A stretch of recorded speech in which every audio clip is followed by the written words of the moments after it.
RJ is coming to talk to us today about rebreathers. He's been diving a really long time, as you can see. He's an instructor.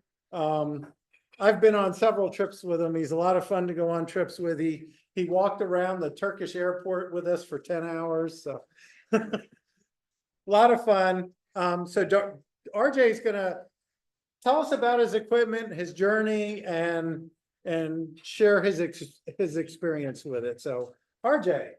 Oh. Good evening. Chris, Roy, the technical guy who's not here tonight, they all got together and said, hey, you went and did this cool thing that we all want to hear and know about. Will you talk to us? I said, well, as my normal answer is, I don't know anything. So I said, all right, I'll see what I can do. No, I did not create a PowerPoint for tonight because it was more of an experience and then a show of equipment. Wanted to tell about why I ended up choosing this one, how somebody's asked how I got into technical diving.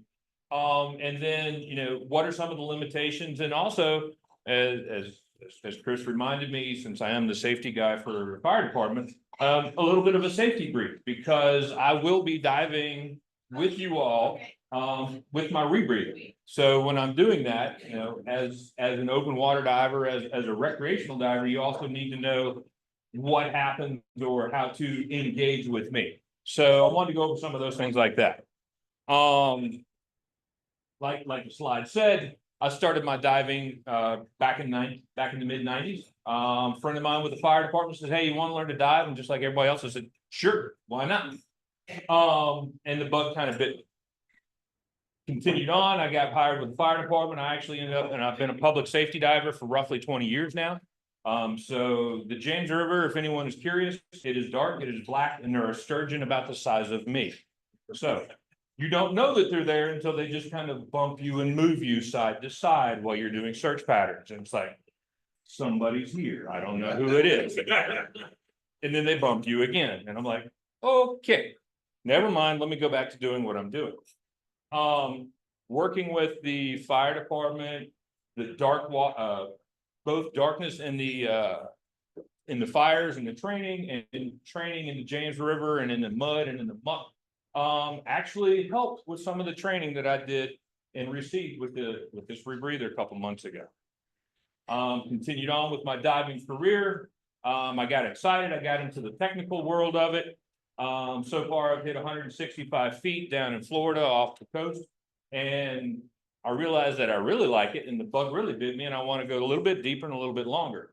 But I also realized the problem I had was that we all have heard about narcosis, and we've talked about narcosis, and the instructors teach us about narcosis. But what is a narcosis? And each person handles that and experiences it differently. I can tell you that after 150 to 155 feet, I experienced narcosis. What happens to me, though, is I become hyper-focused. So as opposed to seeing the big picture, which I try to always see, it narrowed down. And so I was focused. So at 165 feet, I was focused on my breathing because I didn't want to be the fastest breather of our dive team. Because when you get into technical, you're always working as a team and you're working together. So I didn't want to be the one that says, hey, everybody, we got to go up. And then it's just, I'm hyper-focused on that and on my computer and my gauges. So I missed 15 minutes of this cool boat that I was swimming through in the middle of the Atlantic off the coast of Florida. And I'm like, well, this really kind of stinks. How can I expand my time? How can I reduce the narcosis? Science, different gas blends and stuff like that will help with all the narcosis. I set a goal. Chris pushed me to the limit a year and a half ago when we were up at New Jersey, when he made me vocally state it on the interwebs. Everybody, whenever we're diving, we want to have short, medium, and long-term goals. Anything we do in life. My long-term goal is to take a picture with a propeller. And Chris was like, that sounds like fun. And so round and round we go. And yes, my goal and ultimate reason is to get to the propeller of the mighty Oriskany. The Oriskany sits at a depth of approximately 215 feet off the coast of Panama, Florida. Takes a lot of training to get down there. Open circuit training limits what we can do with that. And you've got to carry multiple tanks. Also, the cost of each dive is outrageous. A gas fill for a set of doubles, when you're getting into a tri-mix world, is somewhere around the $600 to $800 range, because for some reason, helium is getting short supply and very expensive. So to do a dive and just train with the gases is a $600 worth of gas. And then you're limited to what you can carry on your back.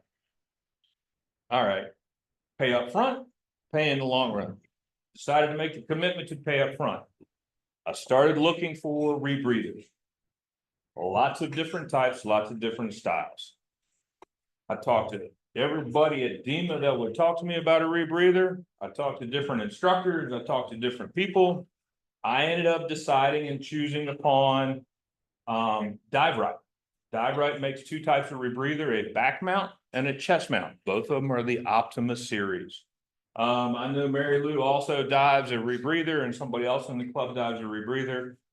When you start rebreather diving, one of the challenges you want is to find someone, hopefully, in your area that dives a similar or same brand rebreather, because there are nuances with them. One of the guys with SeaDevils does dive a Dive Rite. It's just a back mount versus I have now the chest mount. Who?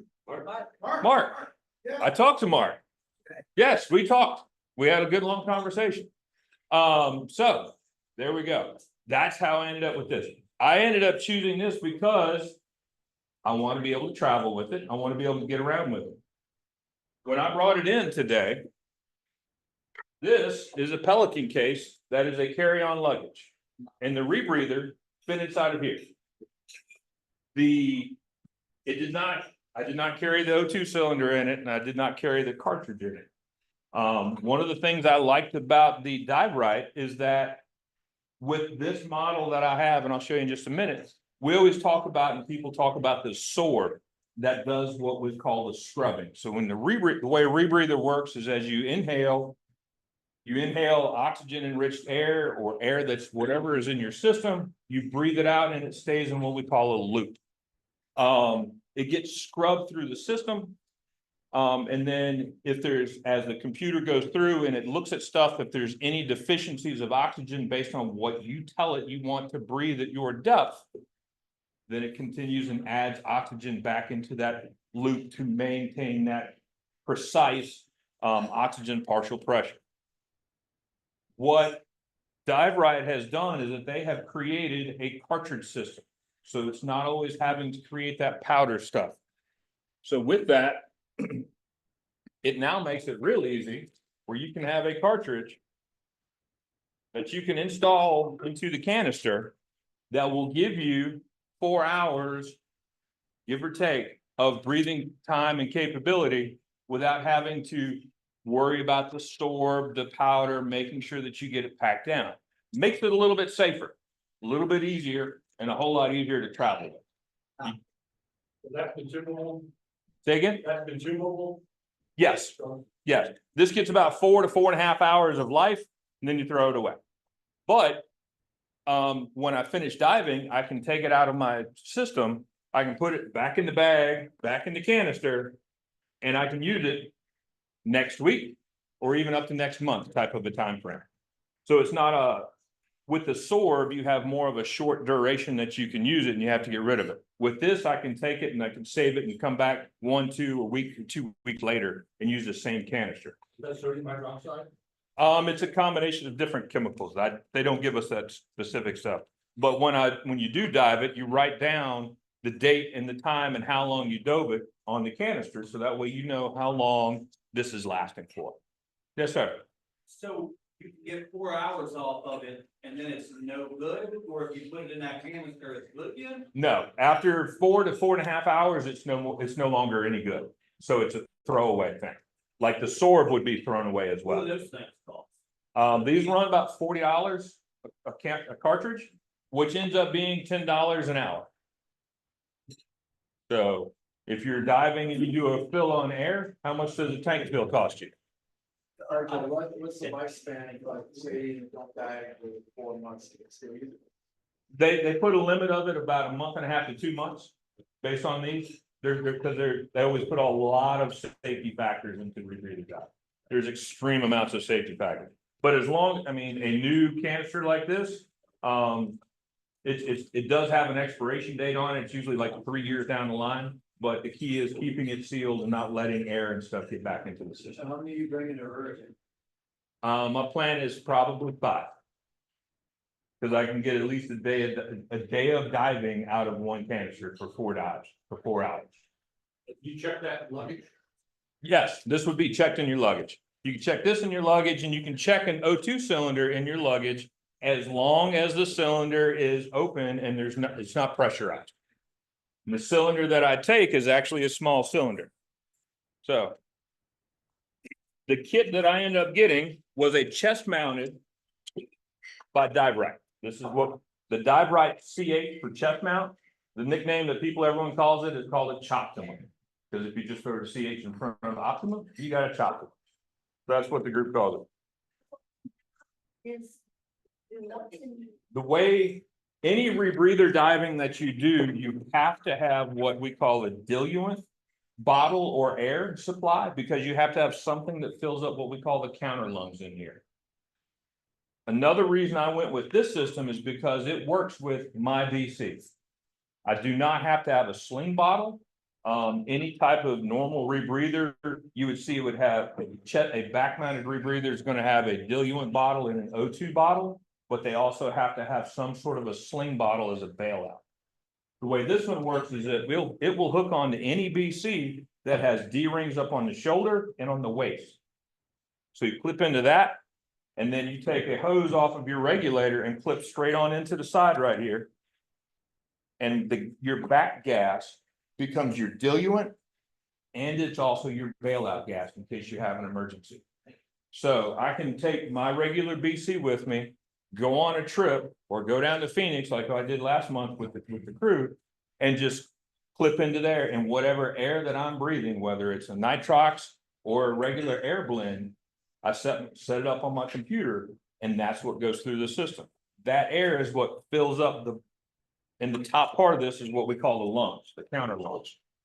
As it fills it up, depending upon where you go, how deep you go, is how much air that you put in there. And then oxygen comes from this small bottle on the bottom and gets injected into the canister down here where that cartridge actually fits. So oxygen gets put in down here, gets pulled through, comes back up, you breathe into the loop as we call it. And this is what the loop actually looks like. So that's oxygen, Mm-hmm. and that's the canister. Yes, We're pressing it down. you're carrying them on your back. You only have to carry the one on your back. And this now is only down to 100 foot of depth. Anything beyond 100 foot of depth, we have to go into a trimix mode, adding helium into it.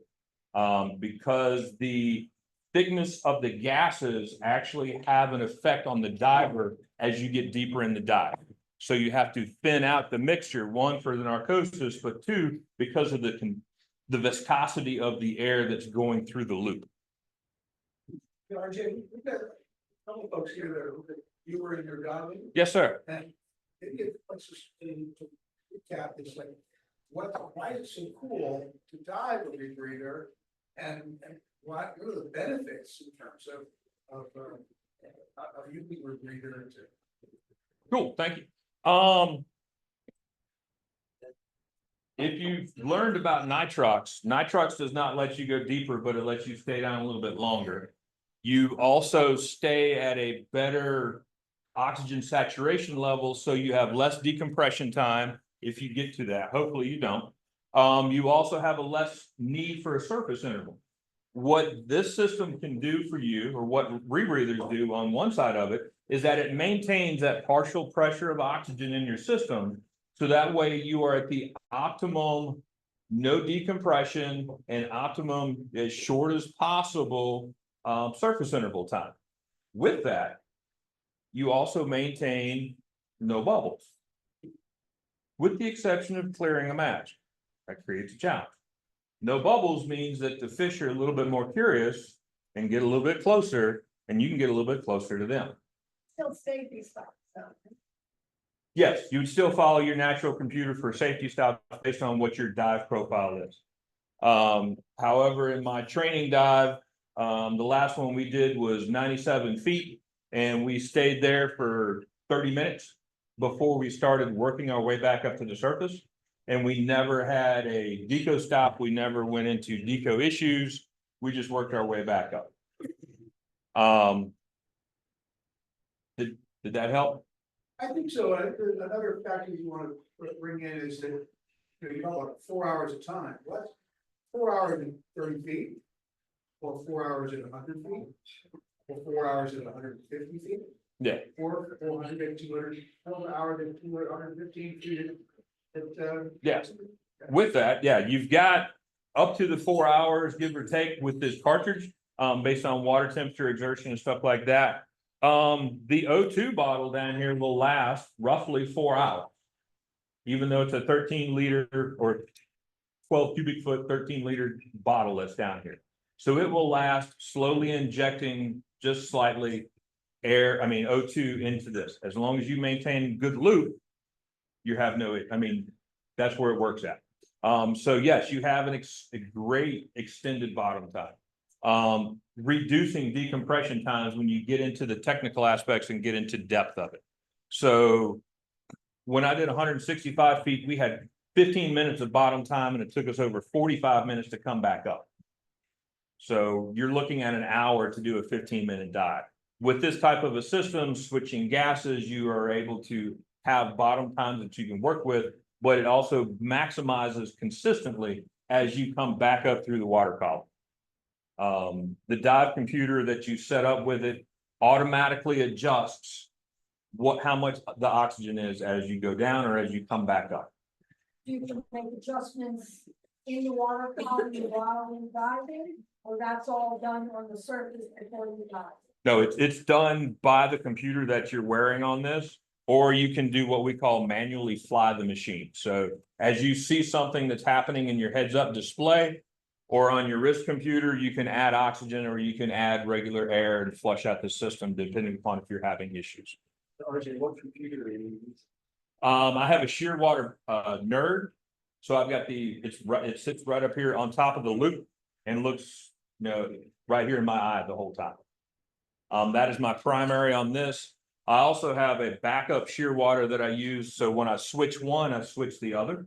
So if I come off of the loop when we're in the water, our little dive valve is up, and then we go down, when we come out of the water, we push it down. When we're in the water, we come back up. So that way we don't get water in the loop. Getting water in the loop creates problems in the canister. So when we switch, we have to switch both our computers. So you have a mouthpiece on that loop, and you also have your normal regulator? Yes. So on my DC system that I have, this is set up now for just a single tank. This is the regulator that I use when I dive with it. My backup is on a necklace around my neck. The backup for my Octo for another person is going to be hanging on the side, or I can just flip it off and hand it to you. So if I bail out of this, then I pull this one straight up off of my necklace and right into my mouth. Pull it back down. And the connector over here is what goes into your. Yeah, this connector right here connects into this right here, and it's just a quick disconnect. Slides in, slides out, and it's just a locking collar right there. And if it comes out disconnected underwater, that's fine. I just plug it right back in. Because it has a on-off shut off on here that I use based on where I'm at and doing what I'm doing. Nitrox on your back tank or right there on? Depends on what I'm diving and how deep, what my plan is. I can do either. I can do regular air or I can do nitrox. If I do nitrox, I'm actually using less oxygen out of here initially because it's starting out with that higher partial pressure of oxygen. It would limit you more though when you're depth, right? No different than diving nitrox normal. Correct. Because you can't drop the O2 level. No, and that's where if you're doing anything deeper than 100 feet, you have to go into a trimix, and that's going to be a sling bottle. Something for deep diving. Chip mentioned 4 hours at 30 feet or 4 hours at 100 feet. You know, we're kind of accustomed to deeper you go. Not only do we have less bottom time, but our gas gets used a lot faster because every breath that we take is using 2 or 3 times more Correct. gas. Yeah. For you, you only have to fill that loop once. Correct. To get everything, right, 1 breath worth to get the lungs and the counter lung. And after that, you're exhaling and inhaling that same air Yes. again and again. So your dive time really isn't affected from a gas supply, whether it's a shallow dive or a deep dive, right? No, the biggest thing will be how long the oxygen lasts adding into it. But that's why the back gas or your diluent that we have is always going to be a breathable gas. In case you have to bail out of this, I have to have something that I can breathe at whatever depth that I'm diving. So diving anything 100 feet or less, 32 mix is good to go and safe. You found that most rebreather divers get into tech diving, or they're starting to get into deco diving. That's a chicken or the egg type of a thing. Some people start doing this. When I was in Florida last year in the fall, there was some recreational people that started doing rebreather before they went to technical. I went technical and then crossed over to the rebreather world. What's the weight difference? How much weight do you have to carry? Is it different than? When I was diving with doubles and a dry suit, I actually needed a 3-pound weight. Because that to balance the extra air that I'm breathing as well as everything else that I was doing with the dry suit. So hopefully should be around neutral for just a couple pounds that I have to wear.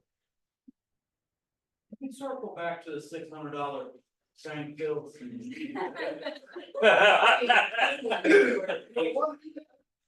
Yeah, especially since Mike's trying to sell me some doubles. That's when you're going to helium, and that's when you're getting to that high levels of helium and stuff like that. I've got a set of doubles that I use regular nitrox on, and it's And that's not safe. no, it's the helium that causes that extra cost. Some helium stuff. Yes, You gotta try and you're. yes.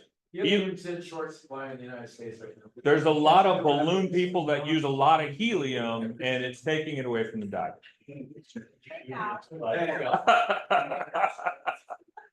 No. Save your party balloons for a divers. Yeah. Kelly's asking where the filter cartridge goes in. It's hard to see online. It's on the camera. Yeah, but if I spin it around, you can see the back side of this. And down here on the bottom, there's a black cartridge. And this is where the canister goes in. And this is also where the head unit is that what they call it. Where there's actually 4 O2 sensors inside of here that read oxygen every time it goes through. And they balance out each other, and at least 3 of them always have to be within a certain gradient or error factor. How often do they have to be replaced? O2 sensors have to be replaced yearly. You have to ask those. No, an O2 sensor runs $100. Got 4 of them in there? Yes, Once a year. yes. The key is to start replacing them at an earlier time frame, so that way you can have a backup sensor, and then you can rotate it throughout the year, and you're not paying that $400 just for O2 sensors all at one time. And you said that if you're diving deeper than 120 feet, you still have the problem of the triments, right? So Yes. It's just as expensive. No, because when you put that one tank on, that one tank might cost you $90 to fill, but it's going to last you multiple dives. Because you're only using a little bit of it at a time. You're not getting rid of it with every breath. So you're only putting in little bits at a time, and then as you come back up, when you get back to 100 feet or less, then you can actually switch back over to your regular back gas mix. So when you breathe out, you breathe that in and you're breathing in and you try to make sure oxygen and the other gases, does it just filter out the carbon monoxide? Yes. Does it filter out the helium also? Just the carbon So dioxide. you're getting the helium back, Yes. you're reusing. So theoretically, if you're not pumping the fluid, you could work on like a 13 pony bottle worth of Healing. With that, you've got to, that bottle has to be able to overcome your deco if you have to bail out. So if I have to bail out at 160 feet, I can't come right back up to 100. So the size of that hang bottle has to be enough to safely get through my deco stops to get back up. But not, we're not talking about putting poles and doubles up. No, just a normal. Just your travel, your. Yes. Your bottom gear.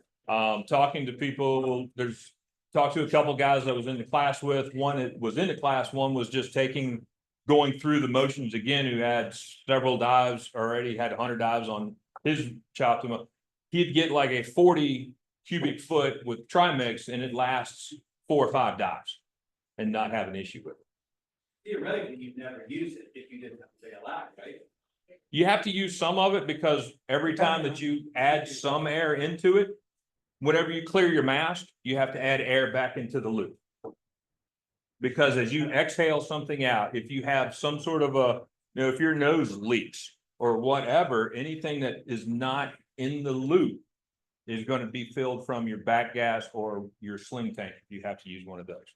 So you want to mask the picture really well. Yes, you want a mask that fits really well. RJ, I was down on there talking to a couple guys who had new vehicles. One of them said, like the other guy said, I saw it coming, where his, I don't know if it's bladder, lung, whatever, started overinflating and he couldn't stop it. He started shooting up, so he's trying to empty air out of something real fast. In order to keep himself from shooting to the surface. Yes. Is that a dangerous rebreather or? does it You- malfunction, It's or- with anything because the on this one side right here is basically a inexpensive regulator. And that's how the diluent or regular air gets into the loop. When I dive, I keep it turned off. When I'm needing to add air, I'll slide the valve up and I'll get some air into it, or I can manually add air and then turn it off. It's a safety feature, so that way I don't have that potential runaway. But if I did, I can just disconnect this. Okay. And that stops That's that. probably what that guy did. Mhm. The buddy diver said, you could see it pumping. And the Yeah. other guy started like dumping air as fast as he could. Yeah, They were only at like 60 feet. and it has a little dump valve on the side here as well. You have the same problem with your irritation, if you see on the. Yeah. Two separate systems, I think it failed too, and have a lot of irritation. So if you're, diving with, theoretically, a whole bunch of other divers, what's in, you've got a buddy. Theoretically, using a rebreather, does that have any impact on how it's diving? Like, you'll be paired up with somebody who's not. Talk about what that means for the rest of us. Really, the biggest thing is just knowing where on my equipment the octo is coming from and not to come and take this thing out of my mouth. That's the big thing. Take that out of your mouth. Yeah, with the cartridge, that was one of the reasons why I liked going with the cartridge, is because I know it's hard to find a rebreather diver that's gonna go and spend 2 hours or so underwater. With the cartridge, I can do a 40-minute dive with the people, dive with my team, not have an issue, come back up. And I'll still get on the boat with 500 pounds of air or more. 2,500 pounds of air. Yep. And so the biggest thing is understanding, one, where the octo comes from, and two, going over that if there's something that I need to come out of, there's 4 snap links, 2 on the shoulder. And then these 2 right here that'll come on my hip. And then that disconnects the whole system from my body. And then the hose on your. And then the one hose. And that's it.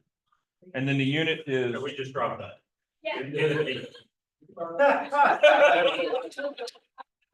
I don't have, It's 80, right? I don't have that much Dan coverage.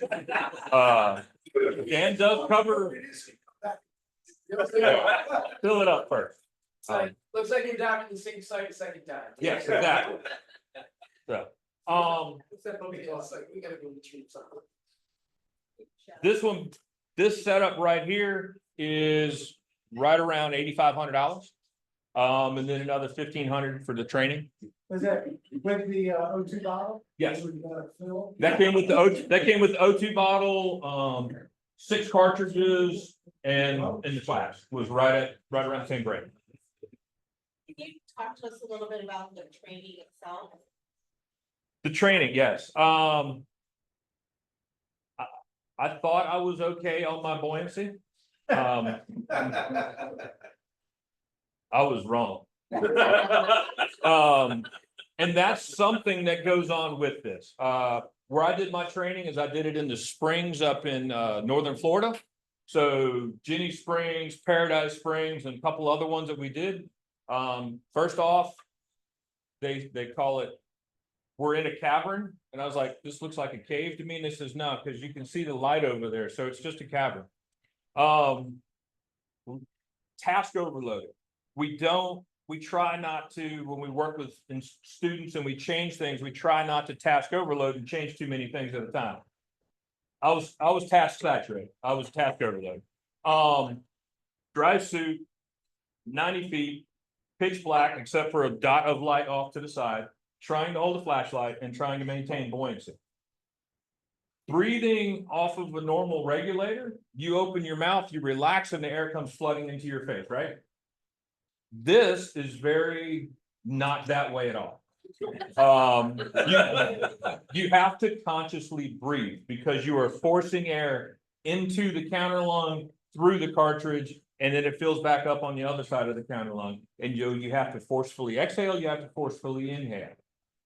If you tilt yourself in any manner, just like your BC that collapses and expands, this counter lung on my chest here collapsed or expand. So if I was knees down in my profile and head up, this thing wanted to fill my mouth like a chipmunk cheeks. And I was fighting because I was getting too much air. If I was head down, then I had to forcefully inhale because it was squeezing the top of the lungs, and I'm having to get the air back through that. Your profile, your trim has to be really good and spot on. That was one of the reasons why neither me nor the guy I was training with, who several years of diving as well, were able to get to the next level of diving because we did not have enough trim and stability in the water column with the new equipment. We had to do 5 hours of diving on the equipment, including bailouts, issues, and drills and stuff like that. Shooting bags. What's a shooting bag? No, shooting your bag, shooting your lift bag or your diver bag. We had to practice that as well with this system. So everything that you did for open water or advanced open water, we were doing the same type of skills. We actually practiced bringing up the unresponsive diver on the rebreather system up to the surface. So that way we could work on each other. And, you know, just like you guys in open water or in your normal class, make sure you keep the regulator and the mask on. Same thing with this, making sure that the loop is in type of a thing. There's lots of different drills that we had to go through. And one of the biggest things about this is when you put this together, there's a checklist. There's a flight checklist that you have to go through step by step before you're ever ready to dive this thing. You have to make sure your system, you put it together in the proper order. If you put something together and out of order, you can have an issue. So you have to follow the checklist. And then once you get in the water, you have another checklist that you follow. And you follow it with your buddy. And that's one of the things, making sure, double checking that your air is on, double checking that you don't have any bubbles and stuff like that. So it's those types of things that created it. I'm down in a cavern. I'm looking for this. I'm fighting with a flashlight on my wrist because we're needing both hands to do this because we had to fly it what they call manually.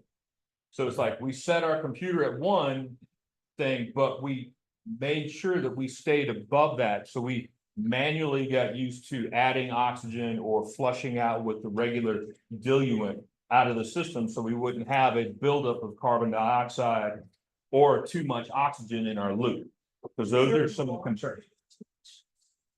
You get lights flashing in your forehead or on your computer. If anyone's used the shear water before, on the bottom of it, it'll show three O2 sensors. And as it gets above the level that you're looking for, so if you had a 1.2 oxygen setting set, it gets to 1.3 and it goes, yellow and then red. This thing also has what we call the heads up display, which is just little lights that flash, and it does the same thing at the backup for it. So if it gets too low, you get the same yellows and reds. If it gets too high, you get the yellows and reds. So we had to manually what they call fly it, because we have a flight checklist. We follow the procedures like that, and we had to manually add oxygen, manually flush it as we're going through. So I've got one hand doing oxygen, one hand doing air, trying to get balance. I'm being squeezed to death by a dry suit at 100 feet, and it's dark. And I'm trying to fight with a flashlight, clear my mask and everything else. I actually went back, and thanks to the fire department and training with the sturgeon in the James River, I was like, you know what? Screw the flashlight, turned it off, clipped it onto my chest, and just used the ambient light around me. And I was like, I'm much more comfortable. And it was when I made that change, it was like, okay, now I can do something. But on day 2 of diving this thing, day 3, I'm like, what in the world have I gotten myself into? It was like saturation overload. Why am I doing this? And then all of a sudden it was like, this is why I'm doing this. Yeah. Most of us divers, when we decide we want to go down, we exhale. And we decide we want to stop or rise up a little bit, we inhale. I was a little bit different with it. It's a whole lot different. As I was swimming around in this cavern, and I'm like, oh, look, I need to go over the rock. And it's like, and I run head on into the rock. Yes, you have to adjust and change your trim and your profile. So if you want to go to swim up a little bit, you have to aim your body, swim up a little bit, go over if you aim and swim back down. There is no adjusting based on your lung volume of increasing or decreasing your breath. And for years, I've been, I want to look at the fish. I'm going to hover down. No, it just doesn't work. I can exhale all I want and this thing stays right there. Go for it. Come up with nice. Open circuit diving. Your buoyancy is controlled by your breathing. In rebreather diving, your buoyancy is controlled by the air that you put in your BC. So you're putting air in when you're going deeper, and when you come up, you're letting a little air out. So that's where some of your air is going to. Yes, and that's where that bottle on the back, that's where that air is going, is in the BC or in your dry suit or whatever. It's the exact opposite of what we tell everyone. Yeah, exactly. So when you become a rebreather diver, the better you are at maintaining your buoyancy as an open circuit diver, the more you're gonna suck when you come to be a rebreather diver. That's the basics. Yes. Fact. Okay? Yep. So. Go ahead. You talked about the breathing being hard to maintain position. Now, is that just because it says CHOptima, or is the back one? Let me help him with this explanation too, because maybe he doesn't know this yet. Okay, so look. They talk about the PPO2, you want to basically have 1.2. At the surface, if you have 1.2, your face is going to be jammed full of air, and your solenoid is going to be firing bam, bam, bam, bam, bam for that O2, okay, to maintain 1.2. Why? You have any idea? What is the PPO2 going to be at the surface? It should be 1, okay? Now, if you would take your set point and set it to 0.7. Yep. The lower end, when you're at the surface, It doesn't fire. it doesn't fire, okay, and it's not filling your face full of air, and you're not wasting your O2, okay? Then as you descend, basically the way I would do it is once I hit 40 feet, then I would add a little bit, so you're probably not diving at 200 feet yet, but, No. okay, so let me tell you how you would do it. You would not be setting at 1.2 at 40 feet, because if you quickly descend and hit 100, you're gonna spike the PPO2 to 1.4, 1.6. It'll be up in the red, okay? And you're gonna try to flush it back down. And now if you had, when you're talking about this enriched air on your back, you're not gonna be able to do it. You need to have air, okay? So But the work of breathing really is what you're talking about. Yeah, the bladder Head from the up back. or down, a portion Okay. that in, there is a little bit of a difference between chest mount and back mount for the counter lung, right? there is, but look, part of what he's talking about is gonna be controlled by the setting that you start with. When you're talking about work of breathing, that's different, okay? Totally different. Work of breathing would be better described by how much breathing does it take for me to walk versus I'm running or sprinting. Would you understand that when you're sprinting, you're consuming more air and you're huffing and chuffing? And any of you who've been diving open circuit and you're really thinning down in the water, you're gonna see your tank just unload, right? Is this news to anybody or? Right? Sound familiar? Yep. Okay, so on this part of what you're talking about with your scrubbers, by the way, if you take it through the airport, don't get into all the technical part, tell them it's a filter, it's scuba equipment, it's a filter, okay? I've been through a lot of airports, try to explain what it was. No, I'm over here getting the pat down, okay, so I'd suggest not doing that, okay? So this particular scrubber, just on the technical part, how long it lasts depends on your work of breathing, okay? So how deep you are, how hard you're working will affect the scrubber life, because in simplicity, the simplistic part of it is you're pushing air through and it's scrubbing out CO2. So now, just imagine, again, we're walking. How much CO2 am I making versus I'm out here running to beat hell? You're gonna be huffing and chuffing and huffing and chuffing. You're gonna have lots of carbon dioxide and it's going through the scrubber. That reduces its life. How does it know? How does the scrubber know when it's done? Like how do you? You're gonna know. You're gonna know, okay? So that's the part you don't wanna learn, is how you know, okay? When your head starts feeling like it's gonna explode, okay, and they're gonna, by the way, they're gonna tell you about, hey, look, carbon dioxide poisoning. What's the symptoms of carbon dioxide poisoning? Okay, that's what you're gonna be dealing with. And at that point, you would be bailing out and going on to your open circuit gas. So it doesn't last 4 hours. Well, it may last 4 hours depending on your work.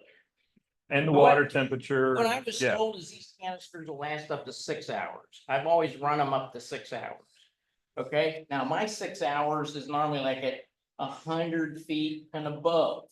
Okay, so when you are gonna dive at 200 feet and you're gonna be down there for an hour, are you gonna take a partially used canister and go down there and try to max it out? Or would you say, you know what, that sounds a little dangerous.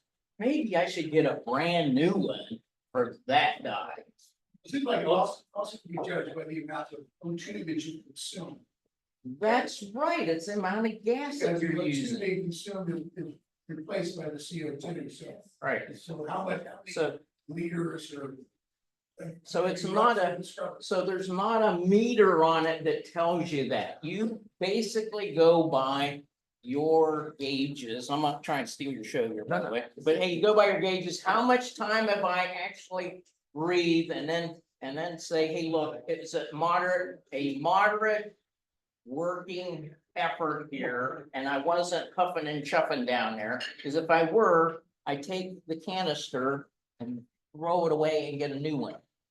Okay, so the part that you want to understand, just like your open circuit stuff, this is a life support system. You want to treat it just like it's your life is depending on this thing operating properly. I have a question for RJ about your, first of all. Sit down. Okay. First of all, this Thanks, is Mark. fascinating. And I'm learning a lot, and I will never, ever do this, but I. Why not? It's not even the cost, I mean, just hearing you, there's words you use and I go, oh my God, I never. But, and I know what I want to do. I don't want to go down and kiss the propeller or whatever. But I want you to, and I'm very excited for you. But, that sounds weird. But- Have you met me? And you went nuts with you. What is your goal? And I know you're just being so kind answering all the questions, but I would love to know, you have this goal Mhm. and you're at 100 feet now. Yes. So what do you, how is it gonna be for you? And has it gotten fun for you using this yet? Yes, it has gotten fun. To get to the next level, I have to have 50 hours on the system. So as opposed to number of dives, you have to get X number of hours and get a buoyancy that is spot on with the equipment while you do your bailouts, or do your emergency procedures. So with emergency procedures, shooting a bag to the surface, flushing the bladder out while maintaining buoyancy. So that means you're filling it up with diluent. So this is getting full. You've got to make sure that you're not changing your buoyancy and stuff like that. So there's lots of different skills that you've got to be able to do and maintain that perfect trim in the water. And so that's where the desire, their hope is that at a minimum of 50 hours, then you're potentially eligible to move on to the next level. The next level would be the sling bottle, and going down to the 150-foot range. And your goal is how many? 212, 212, 220. So, like, last year, there was like 80 fatalities in the United States. A third of them were whatever got states. Obviously, you weren't there for all of them. Well, what about rebreathers? It's killing people in there. There's gotta be some type of. One of the case studies that we actually talked about in our class was the person did not have the right gas mixture, and the work of breathing was too hard for the depth that he was at. So the scrubber wasn't scrubbing out enough CO2? He didn't have the right helium, oxygen, and air mixture in that other tank. So the viscosity of the air also changes, not to mention the work of breathing with the scrubber. Like trying to drink a thick milkshake through a really flimsy Yes. small straw. Can I jump in? Sure. How many of those rebreather divers died above 100 feet? I don't know, I didn't read every single one of them. I doubt that probably any of them did at that point. The point about a rebreather is that they're taking it into really harsh environments. 150, 200, 300 feet deep into caves, okay? They're accepting a huge level of additional risk that we as scuba divers don't have. If you want to do this in 189 feet, you've got lots of bailout options, straight to the surface, all that stuff, but you don't have it there. So the fact that they were breathing a rebreather isn't the rebreather's fault, it's where you took it. Yeah. Okay, so I think we need to consider that. The other idea I like to say is like, I'm not a shop owner, so I can say this. I'm not selling this, okay? Maybe Chris is, but I'm not selling it. But the thing is like, I know folks that spend $25,000 on a motorcycle to ride up and down Blue Ridge Parkway. This is the same kind of thing. If that's what you want to do, then this is a pretty cool opportunity. It's not just like, you say, oh, I'll go dive and it must be 10,000 to get it. No, it's a whole different deal. So you got to think of it, as a whole different deal. Or shoot, I want to drive around in a Lamborghini. It's a different thing, it's getting something more for it. So So Chip, to add on to your thing about the risk, with these. It's just like when Brooke and I first started diving, we read a book called Diver Down. And it was a story about dive accidents where horrible things happen to people. And at first I was like, am I crazy for reading this? But as it turns out, no, because on every one of those stories, it wasn't the first stupid thing they did. It wasn't the second stupid thing they did. And it wasn't even the third stupid thing they did, but they made bad choices 4 times in a row before something catastrophic came about. I don't know about the situations you're talking about, but I'm highly suspicious, especially with something like this, that there was diver error involved. Or an underlying medical condition. My instructor that I took this through, is actually out of Arizona. He came to Florida. After he left, after we finished our week-long course, he went to Eastern Europe and was diving the caves. And one of his teammates had a medical emergency. Is that the guy that owned Dive Rite? Yes. Yeah, I read that. I read that. So, That was a seizure, medical. yeah, a medical issue. But with Dive Rite being based out of Florida, that was another reason why I went with this model. So that way it's relatively local to get it serviced or taken care of. Yes. Responsibility. When you go to a shop on site and they do the filling of all the different tanks, their responsibility or you do it? They feel it's always my responsibility to make sure I analyze. Just like anything else. It's like if you got a nitro. With helium too? Yeah. Against helium analysis? But the shops that are doing helium have, Oh, okay. otherwise it's $1,000 sensor. And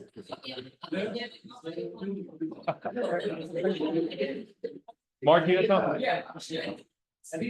something? So look, to address this question about what's going wrong, okay, I've read almost all of the fatality reports on the rebreather, because it's one of my areas of interest, okay? Invariably, you have somebody who fails to follow the checklist to set up their gear properly. Okay, so much like Roy's saying, it's diver error almost 100% of the time. Let's get the checklist, okay? So I'm surprised one of the other things he didn't mention, I'll mention it here in a second, but here's what you want to know. You have reports like diver is taking bong hits while he's setting his gear up. Okay, do you think that's a winning strategy when, if you look at the checklist, how many items that you have to make sure that you get it right, set it up and make sure this thing is functioning correctly, okay?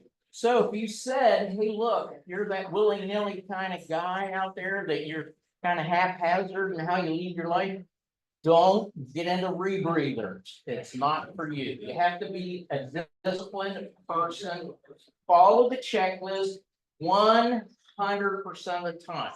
So if you're like a pilot, anybody here pilots? Most of the pilots learn, you follow the checklist 100% of the time. Okay, it's that important.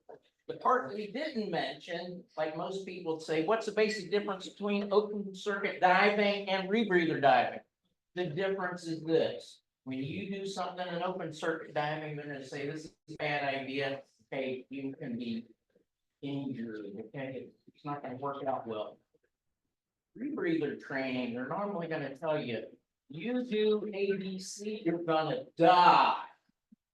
Okay, this is bad. You must follow the procedures, and that's why we have so many deaths. Because people do things that they shouldn't be doing or they failed to do what they're supposed to do, and adding what Chip is telling you, you guys go into caves and then down there at 370 feet, there's a mile back in the cave, something goes wrong. Hey, you're not going to the surface, and nobody's coming to get you. Then diving with you Yes, ma'am. on your rebreather, or traveling with you. How are you getting with your multitasking, task loading stuff? If we wanted to enter the camera, because the fish are you. That will, I'd like to know.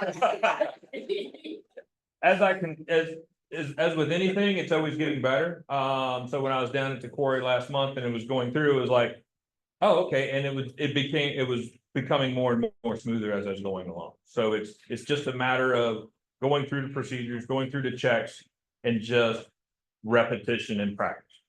Going back to that, I need 50 hours before I'm even eligible. Will I do it at 50 hours? Probably not. I'm probably going to wait 75 or 100 hours. But you know, you've got to go through and creating that comfort level. Okay.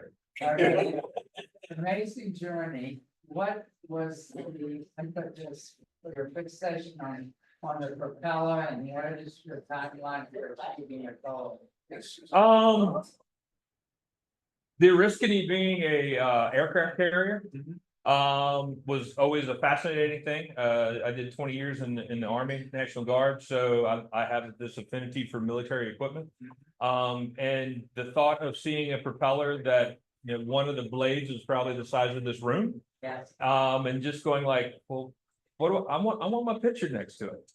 It's, as corny as it sounds, that was a driving force. And it's like, all right, so how do I get there?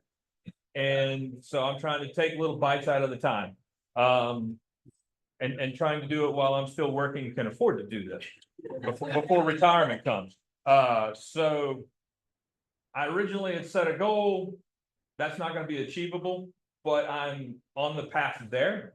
So depending upon the availability of getting to dive, the comfort level, it's probably a good 4 years away. But the fact is that I can see the goal now versus it was just a wish. It's all about the journey. It is.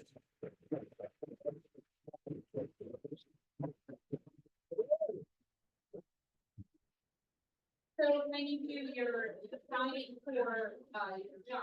Yes. There you go. Isn't there a breather now? No, when we dive for the fire department, we actually do a combination of either an open circuit or what we call a surface supply system, where air is monitored up on the surface, and we've taken out that out of air emergency. The only thing is an entanglement, and anybody can get out of an entanglement as long as you've got air. So, and I've got time to send somebody down to come get you if you can't get untangled. So. Is it because you're comfortable, or they let you, or do you see yourself using this? No, policy, safety procedures and stuff like that, the department won't do that. Now what I will do is I will be on this while I'm watching the other people train. So I'm getting my skills up while watching them and helping them with their skills. How hard is it to switch back and forth, the open circuit? I mean, your search and recovery, pipe diving, buoyancy is not so much an issue. You add enough lead, you're on the bottom. You go down and you crawl. Yeah. Muck diving to its best. A different mindset because you're having to turn on and turn off different procedures following. We've got checklists at work that we go through. We have a flight checklist of, is this connected first before, is our back gas connected to our regulator, our manifold before our surface supply gas is, because the way the system works, the second gas is the primary gas. So we have to follow those procedures, just like we have to follow these procedures in this one. So that is all going along. It's just trying to maintain that neutralness in the water column with this versus being 6 inches off the ground when you're doing the recovery dives and search dives. beyond popular belief, you don't want to be on the bottom when you're doing when we're doing searches, unless you're searching for evidence, weapons, tools, or whatever else may have been used. If we're looking for people, they float, they're not gonna be in the mud. And as we've all experienced at Rawlings or anywhere else, if you're 6 inches to a foot off the ground, you're not stirring up the mud, you've got some visibility and you can move faster and see better. But if I'm searching for a screwdriver or a gun, yes, I'm gonna be on the ground, I'm gonna be laying down in small areas. Roy, I think it's yours. Yes, sir, I'm sorry. Taking a bottom answer, I'm getting good show.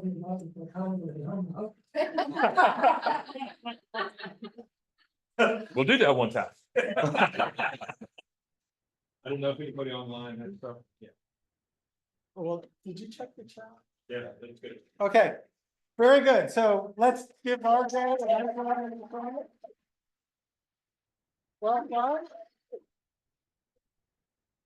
So our next meeting in August, we're gonna have, actually, the guy that was my instructor for open water, who's also the regional director for Dive Rite, talked to us about adaptive diving. So we'd love to have you back. Thank you. And Diver Day on the 20th. Look forward to seeing y'all.